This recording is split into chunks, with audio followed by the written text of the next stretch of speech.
when my mother had me, she was addicted to uh, rock and marijuana. So there was a lot of drugs in my system that then the state removed me from my mom and put me in custody of my grandmother.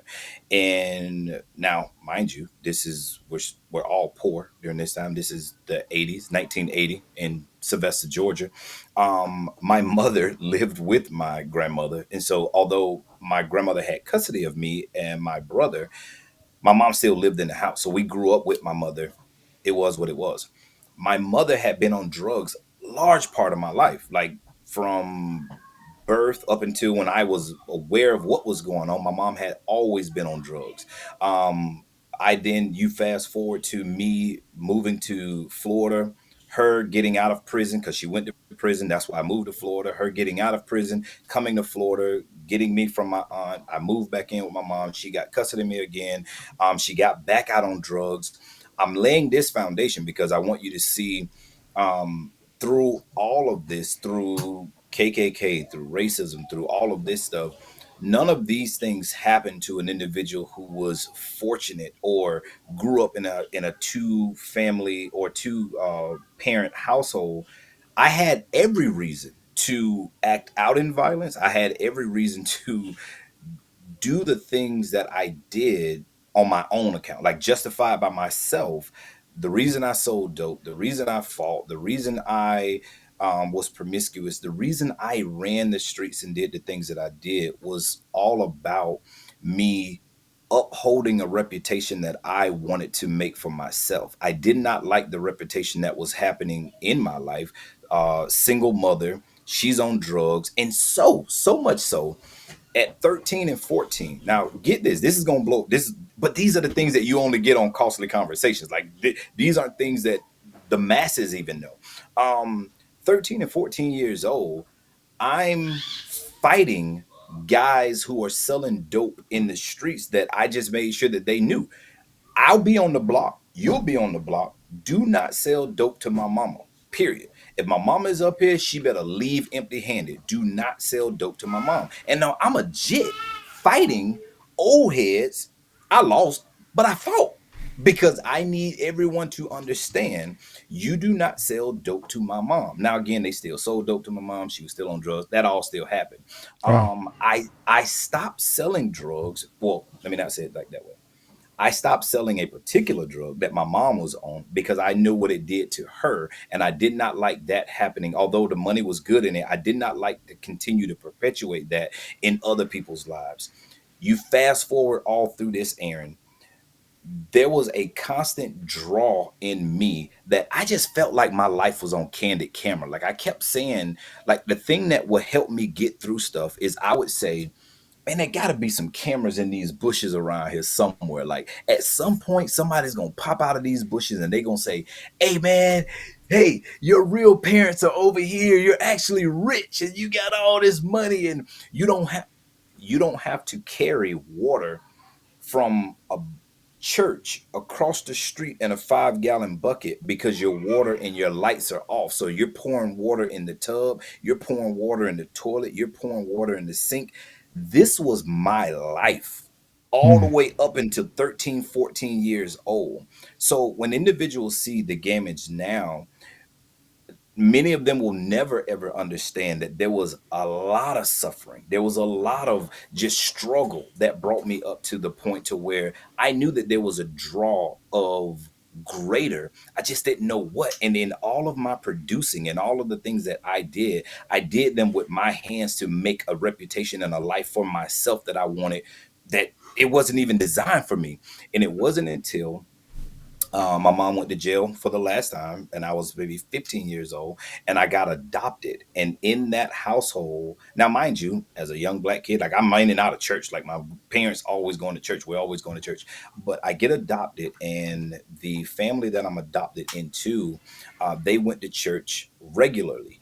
And my mom, Linda, my adopted mom, Linda, she made sure to not be, she wasn't preachy. She wasn't like beating and hammering down on anything. She was just leading and showing the love of God in everything that she did. And the way she went about doing life, it was always drawing. And it was the God in her that was never judging, condemning, or hammer beating, that I grew in love with. And for her to be able to love someone like me, who she didn't even have to do what she did, that was appealing to me. And so following her, following going to church with her family or their family, that's where I just started growing in the things of God. And now, mind you, this is 15, 16, 17. I hadn't stopped running the streets. I hadn't stopped selling dope. I hadn't stopped fighting and doing the stuff that I was doing. However, the seeds were being planted in me that there's better. Like, there's a different life. You don't have to do what you're doing. You could choose to do better. And when I was of age, I graduated high school. Fast forward all the way through all of that, I got to Florida. Tampa. I moved from Avon Park to Tampa to the University of South Florida, and because in Avon Park I had built up such a reputation for myself, moving to Tampa was my opportunity to just rebrand and do what I desire. And I didn't want to fight. I didn't want to sleep with, I didn't want to live that life anymore. And so I started seeking God on my own. Like, I was in a place where I could now seek God for myself and forget about all the stuff that was told to me, forget about all the stuff that people did who said they was Christian but they still did other things. I dismissed all of that and I just started seeking God for myself. And I came up to a Christian organization on USF campus, started attending Bible study with them, started going to church with them, and the rest was history, man. Like, I committed my life to, I was actually online. I got to tell you this part. I was online pledging Alpha Phi Alpha.